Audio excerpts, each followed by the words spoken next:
This has to be the right way.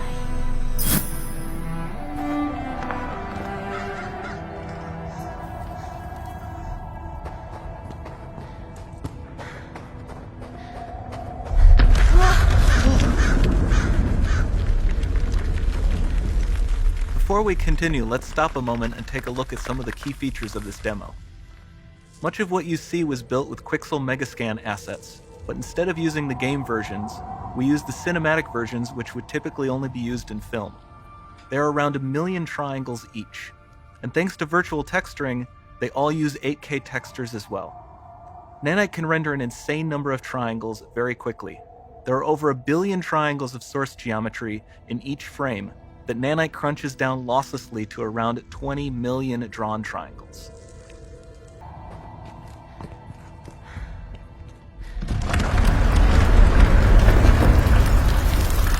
We've made some great additions to our audio system as well. Convolution reverb allows us to measure reverberation characteristics of real spaces, like actual caves that we sampled, and reproduce them in virtual spaces. Sound field rendering allows us to record and play back spatialized audio.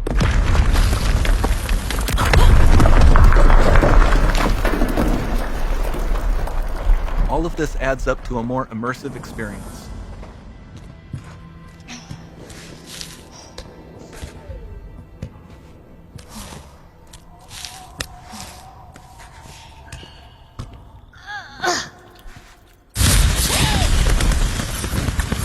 This swarm of bats was created with our Niagara effects system. Particles in Niagara can now talk to one another and understand their environment like never before.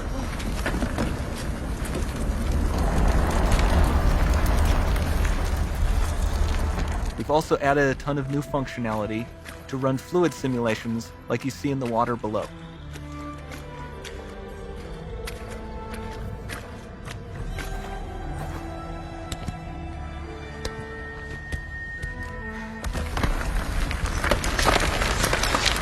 The demo runs on our chaos physics system. Here we are using it to accurately simulate the rigid bodies of the falling rocks and the cloth of her scarf.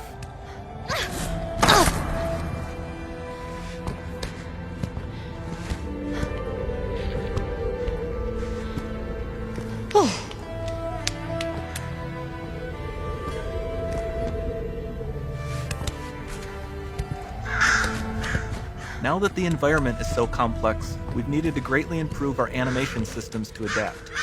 We've added predictive foot placement and motion warping, which dynamically modifies IK and body position to look more natural. For the character to more realistically interact with the environment, we've added the ability to trigger seamless contextual animation events, like her hand on the door. That's promising.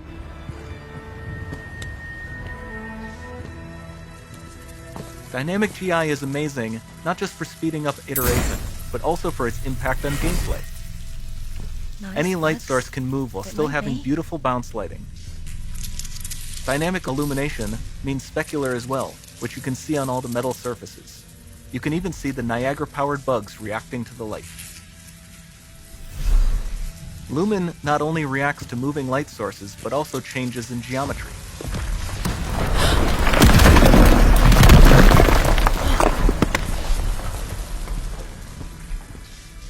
Remember we mentioned high poly assets?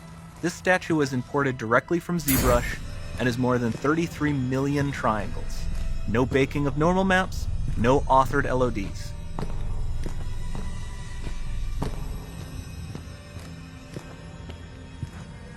And we can do more than a single statue. There are nearly 500 of that exact statue at the same detail level placed in this room, for a total of over 16 billion triangles from statues alone. Over this entire demo, there are hundreds of billions of triangles.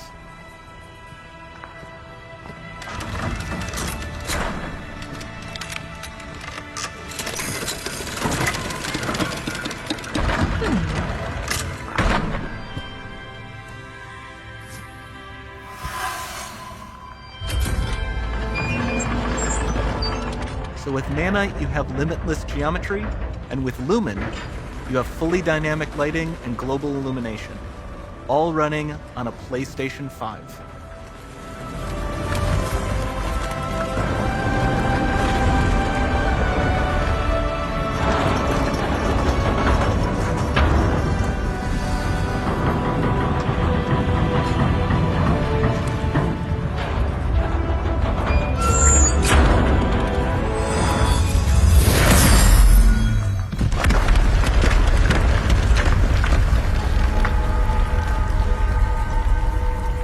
There's not much time left.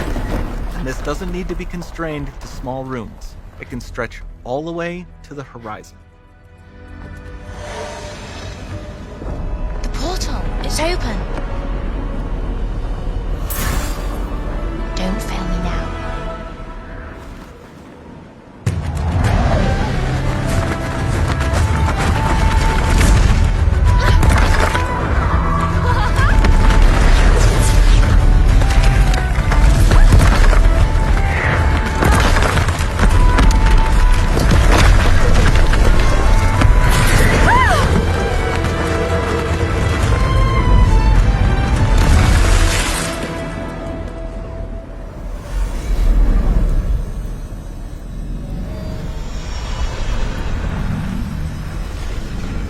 Time to see what's next.